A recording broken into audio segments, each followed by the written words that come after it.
ప్రభునందు ప్రియమైన వారులారా, ప్రభువైన యేసుక్రీస్తు నామములో మీ అందరికీ శుభాభివందనములు. ఈ ఉదయకాలంలో కలువరి కృపాసనం వద్దకు మిమ్మల్ని ఆహ్వానించుచున్నాను. లేవియా కాండము 26వ అధ్యాయము 8వ వచనములో, మీలో 5 100 మందిని తరుముదురు, 100 మంది 10,000 మందిని తరుముదురు, మీ శత్రువులు మీ ఎదుట ఖడ్గం చేత కూలుదురు.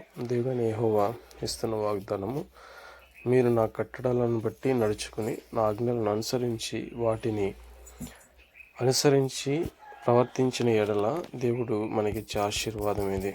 5 100 మందిని తరుమెదురు, 100 మంది 10,000 మందిని తరుముదురు, శత్రువులు మీ ఎదుట ఖడ్గం చేత కూలుదురు. కాబట్టి అట్టి గొప్ప వాగ్దానాన్ని మన జీవితంలో సొంతం చేసుకుంటూ, మన జీవితంలో శత్రువుల ఎదుట నిర్భయముగా ఆయన నామమునకు మహిమకరంగా నిలబడాలంటే ఆయన కట్టడలను, ఆయన ఆజ్ఞలను బట్టి ఆచరించి నడుచుకునేట్లా అట్టి కృపను మన ఎట్లా దేవుడు విస్తరింపజేస్తాడు.